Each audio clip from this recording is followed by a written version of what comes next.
voici de retour en plein cœur du salon Silmo. Pourtant, on ne croirait pas parce que je suis dans un musée au Silmo. L'année dernière a connu un fort succès, les musées de Morée et d'Oyonnax. Alors maintenant, on va parler d'histoire. On va aller retrouver Virginie. Non, pas Virginie. Virginie, on la trouvera tout à l'heure. C'est Juliette Gerfaud, elle est responsable scientifique et culturelle au musée de Morée. Bonjour Juliette. Bonjour. Alors, présentez-nous un petit peu ce que vous avez amené comme modèle de lunettes cette année. Quelle est la thématique? Dites-nous tout. Alors pour l'édition 2019, le musée de la lunette de Morée a souhaité présenter un nouvel aspect de son musée qui est le dépôt. Oui, qui est le dépôt Essilor Pierre Marly et qui permet de retracer complètement la grande histoire des lunettes depuis les premières lunettes au Moyen-Âge, les bésicles, jusqu'aux lunettes en plastique. Alors on a sorti 60 pièces de nos réserves, donc ce ne sont pas des objets qui sont présentés dans le musée. On a voulu justement sortir des pièces qu'on ne voit jamais pour les présenter ici au public, au Silmo. Elles sont magnifiques. Alors pourquoi Essilor? Expliquez-nous. Quelle raison? Alors, Est-ce que c'est une association? C'est une collaboration? En fait, donc Pierre Marly, c'était un opticien parisien qui a vendu en 1999 sa collection et elle a été rachetée par Essilor. Et ensuite, Essilor s'est rapproché de la mairie de Morée pour pouvoir monter le musée de la lunette et justement mettre en dépôt cette collection. Donc il y a combien d'objets que vous avez ramenés? Alors en tout, nous avons 60 objets qui ont été rapportés. D'accord, et de quelle manière vous les avez ramenés jusqu'ici?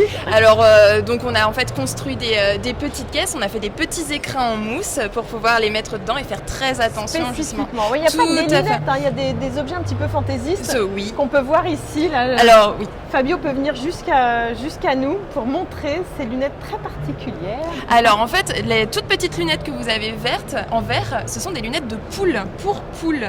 Vous parlez vraiment de la Galilacée, alors oui, exactement. En fait, on les fabriquait pour éviter qu'elles ne se battent entre elles. Oh là, d'accord. Voilà, on mettait sur leur bec. Et juste devant, ce ne sont pas des lunettes, c'est un ex-voto. Donc c'est un vœu souhaité qu'on déposait à Sainte-Lucie pour justement se faire guérir des maladies qu'on avait aux yeux. C'est en cire. Et alors ça, j'imagine que ce n'était pas un étui pour portable? Non, tout à fait. C'est un étui à lunettes pour lunettes chinoises. Vous avez justement les lunettes chinoises qui sont juste à côté. En tous les cas, on peut découvrir tous ces modèles que vous avez amenés ici. Et puis un petit clin d'œil à monsieur Pierre Marly, juste ici. Donc ces magnifiques créations. Alors là, on est un petit peu plus avancé dans le temps. Ah, bien sûr. Là, on est sur quelles années à peu près? Alors, on est dans les années entre 50 et 70 pour ces modèles. Donc, vous avez notamment le modèle en rouge dans le fond, c'est le modèle Sophia et qui a été repris par Michel Polnareff en blanc. D'accord. Ah oui, c'est vrai qu'on reconnaît bien. Tout à fait. Et Sophia par Sophia Loren, c'est elle qui a commandé ce modèle. Merci infiniment Juliette, vous êtes formidable. Si vous avez envie de découvrir ce qui se passe ici sur le musée de Morée au Silmo, il faut venir voir Juliette, elle vous donnera toutes les explications. Ça donne envie en tous les cas. Avec plaisir, je suis là pour ça. Et maintenant on va aller retrouver Virginie. Alors je vous prends le micro. Virginie, on va passer maintenant du côté des années 60-70 et du côté du musée d'Oyonnax. Bonjour Virginie. Bonjour.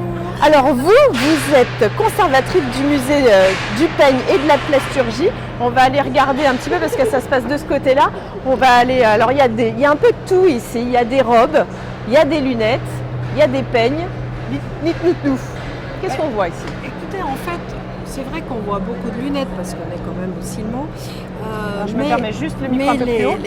Les robes de grands couturiers Paco Rabanne, en fait, sont à base de matière plastique et en l'occurrence d'acétate de cellulose. Donc évidemment, c'est le lien avec la lunette. Voilà, exactement. Et à Oyonnax, en fait, c'est parti d'un savoir-faire extraordinaire autour de l'ornement de coiffure avec un transfert qui s'est fait dans les années 25 sur la lunette en matière, en principe de décoration. Ici, par exemple, on voit des peignes. Voilà, on a par exemple tout un thème autour de la plume, de l'aile, avec un décor de strass qui vient de ce savoir-faire de l'ornement de coiffure. Donc la particularité de cette époque, c'est que c'était assez extravagant. Tout à fait, c'est une période d'explosion créative. Où tout s'est fait, où on a osé tout. On a tout osé, oui, c'est vrai, c'est quand on voit quand même la particularité. Bon, on voit un petit peu aussi aux meilleurs ouvriers de France, on voit des choses qui sont assez particulières. C'est Paulette Guinet, c'était une grande créatrice d'Oyonnax, qui a utilisé par exemple le thème des serpents, avec un travail extraordinaire de ciselage Ouais, c'est magnifique. Il y a vraiment des années. Alors là, ici, on voit beaucoup de... On reconnaît bien le modèle un peu années 70. Exactement. On est dans ces années-là. Les formes très, très expansives avec des formes géométriques. Ouais, on va jusqu'au bout. On a le cercle, on a le carré, formes géométriques qu'on va retrouver tant dans les robes de Paco Rabanne qu'effectivement dans le mobilier, par exemple. Le mobilier, ah oui, alors ça c'est vraiment très typique des années 70 aussi. Où on a les formes rondes, carrées. Ici c'est du Gilac, hein, c'était une grande marque d'ONU. On est Grofilex, c'est ça? Alors Grofilex pour le rideau et le mobilier Gilac. Et on est toujours dans ces rapports de couleurs orange-marron qu'on retrouve dans nos lunettes, par exemple, à la même époque. En fait, tout est lié. La mode, la couture, les lunettes, le design, c'est un petit peu, tout est lié. En tous les cas, merci infiniment Virginie. Si on a envie d'en savoir plus, évidemment, il faut venir. Vous nous faites une petite visite guidée, personnalisée. Merci de nous l'avoir faite un petit peu dans l'ensemble. On ne vous a pas tout dit quand même. En tous les cas, ça me fait penser avec ce mobilier un peu design, bien que tout à l'heure, nous allons interviewer Monsieur Christophe Pillet, qui est le président des Silmo d'Or, qui est designer, architecte designer. Vous allez voir, il y a une vraie corrélation entre les deux mondes de la lunetterie et du design. Allez, à tout à l'heure.